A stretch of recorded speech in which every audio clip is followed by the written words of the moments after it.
Hello student, मैं किशोर कुमार आप सभी माता नंद कौर विद्यालय के आर्ट फैकल्टी के 12th क्लास के स्टूडेंट अपने पिछले अध्याय के संदर्भ में जो क्लिप मैंने भेजा आप निश्चित तौर पर उसे देखते रहेंगे और बुक के साथ अपने नोट्स को ज़रूर पढ़ेंगे। आज मैं नेक्स्ट चैप्टर जो आपका 5 चैप्टर है प्राथमिक क्रियाएं। प्राथमिक क्रियाएं से पहले आपको ये जानना चाहिए कि आर्थिक क्रियाएं किसे कहते हैं, इकोनॉमिक एक्टिविटीज़ किसे कहते हैं और ये कितने प्रकार के होते हैं। Those activities has been done by man for the earned money is called economic activity।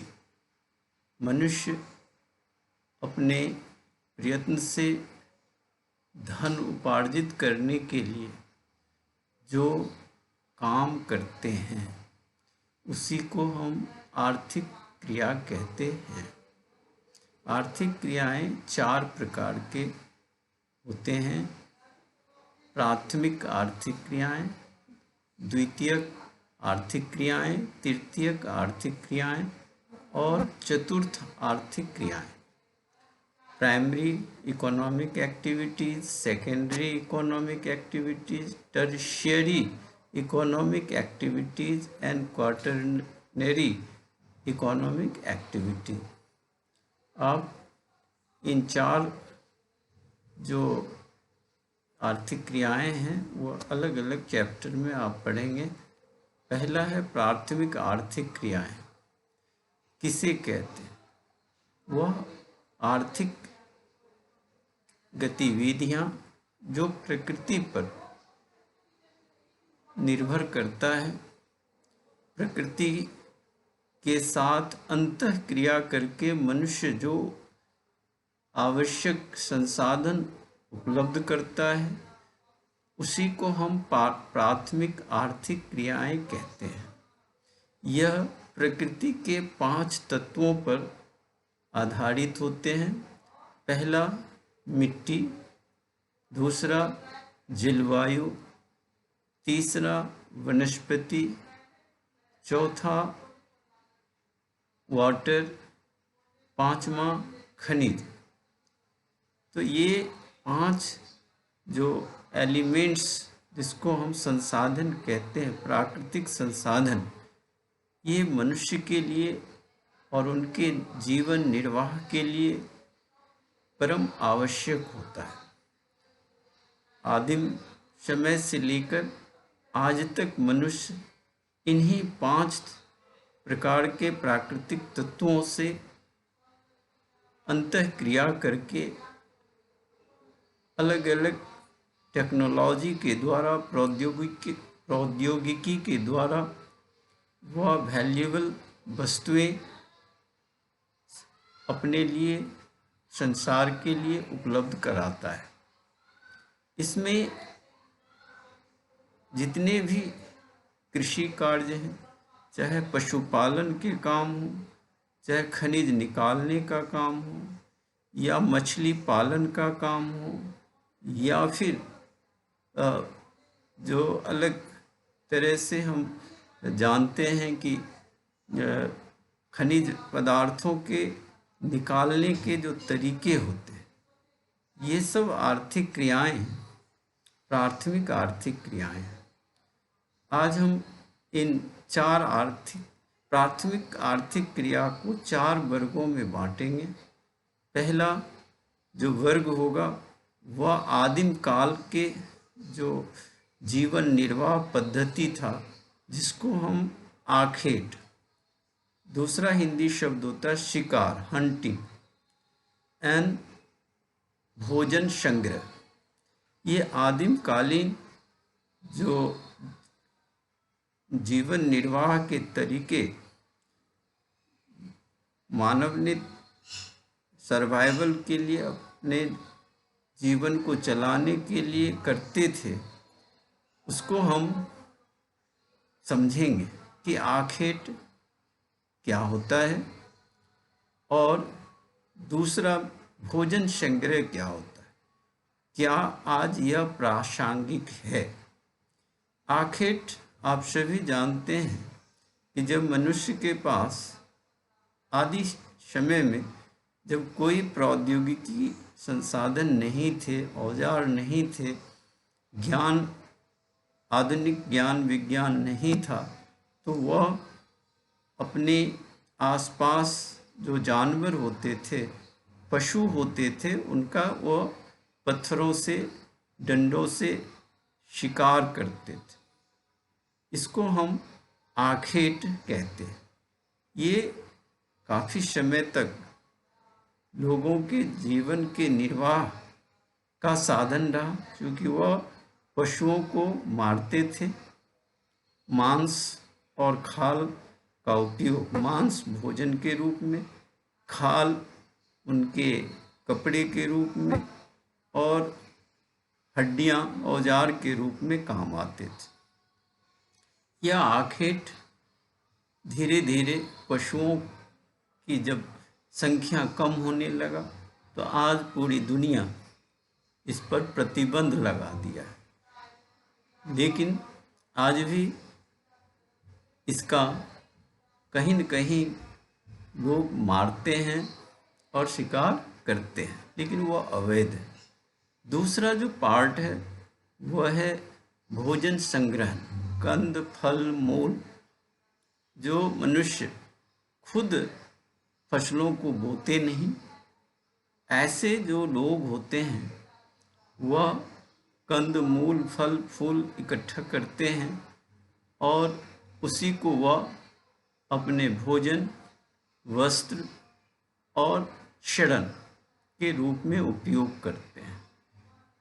वर्तमान समय में इनका महत्व व्यापारिक होता चला गया, क्योंकि हम जानते हैं कि लोग वनस्पतियों के पेड़ से छाल, पत्ते, तेल निकालते हैं और वह बाजार में बेचते हैं।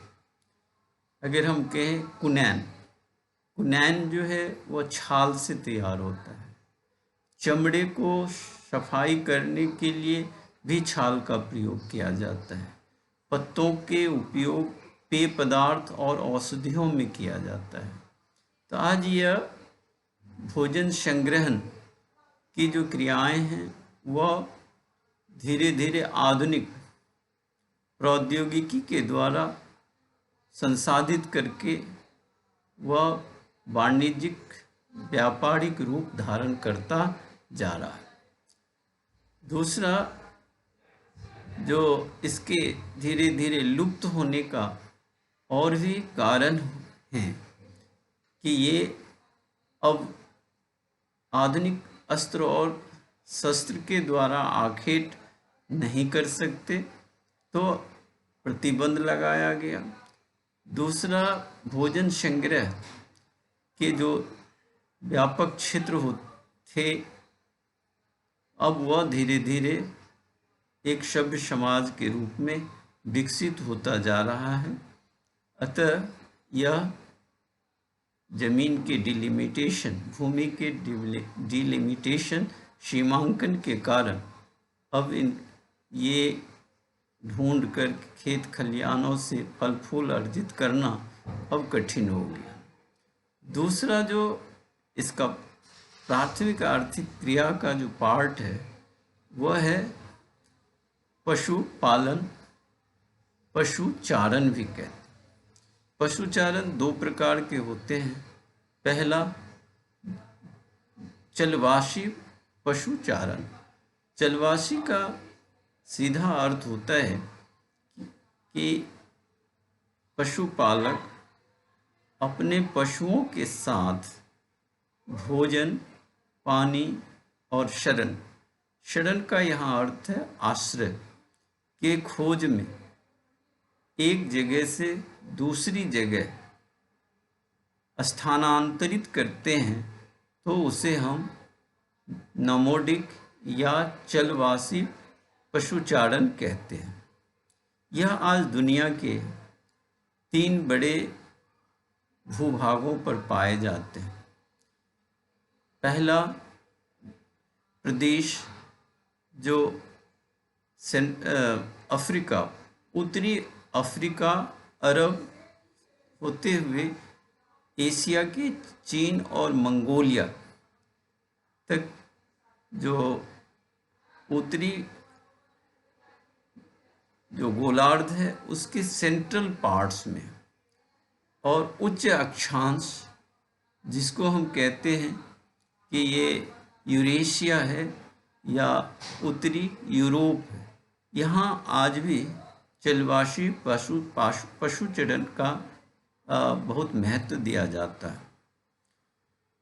और दक्षिणी भाग जो होते हैं वह दक्षिण अफ्रीका का पार्ट्स हैं, मडागास्कर है और ऑस्ट्रेलिया है, जहाँ पशुचारण के कार्य आज भी किए जाते हैं। इसके बाद इसमें धीरे धीरे मूवमेंट में रुकावट आता चला गया। लोगों के देश निश्चित हो गए, चाहे वो अफ्रीका हो या अरब हो या फिर एशिया के देश हों। अब ये पशुपालक एक जगह से दूसरी जगह अपने ही देश के अंदर लिमिटेड क्षेत्र में जाते हैं, इसीलिए धीरे धीरे इनकी पशुओं की संख्या भी कम होती चली गई और ये अब अस्थायी कृषि की ओर अग्रसारित हो रहा है। तथा अब दूसरा जो पशुपालन कार्य में आते हैं वह है वाणिज्यिक पशुपालन। वाणिज्यिक पशुपालन वह होता है जो आधुनिक सुधरे हुए नस्लों को अपने बड़े से फार्म हाउस में, बड़े से खेतों के अंदर बाड़ लगा के, शेड डालकर और डॉक्टर चिकित्सक, पशु चिकित्सक के सहारे अधिक से अधिक मात्रा में दूध का उत्पादन, मांस का उत्पादन, खाल का उत्पादन के उद्देश्य से करते हैं। ये वाणिज्यिक पशुपालन का कार्य मुख्य रूप से घास के मैदानों में किए जाते हैं, चाहे वह स्टेपी घास का मैदान हो, चाहे वेल्स दक्षिण अफ्रीका के घास का मैदान हो, चाहे डॉन्स ऑस्ट्रेलिया के मैदानों का हो, या फिर प्रेरीज हो या पंपास हो। इस क्षेत्रों में घासें अधिक पाई जाती हैं, तो यहाँ वाणिज्यिक पशुपालन का प्रमुख स्थान होता है। अब हम कृषि पर आएंगे। प्राथमिक आर्थिक क्रियाएं, मैंने कहा 4 भाग होते हैं। पहला आखेट और भोजन संग्रह, दूसरा पशुपालन, तीसरा कृषि। कृषि के अंतर्गत हम 9th और 10th क्लास से ही आपको बताते आ रहे हैं कि इसमें पशुपालन का भी काम होता है। तो ये चलवासी पशुपालन और वाणिज्यिक पशुपालन, लेकिन आदिम निर्वाह कृषि इसी की एक विशेषता है। तो आदिम निर्वाह कृषि, जिसको हम अलग अलग जगहों में अलग अलग नाम, जैसे भारत में इसे झूमिंग कृषि के रूप में जानते हैं, मलेशिया में, इंडोनेशिया में इसको मिल्पा के नाम से जानते हैं। तो ये पेड़ पौधों को, वनस्पति जो जंगलों का है उसको ये आग लगाते हैं और उसकी राख को मिट्टियों में मिलाकर फसल बोते हैं।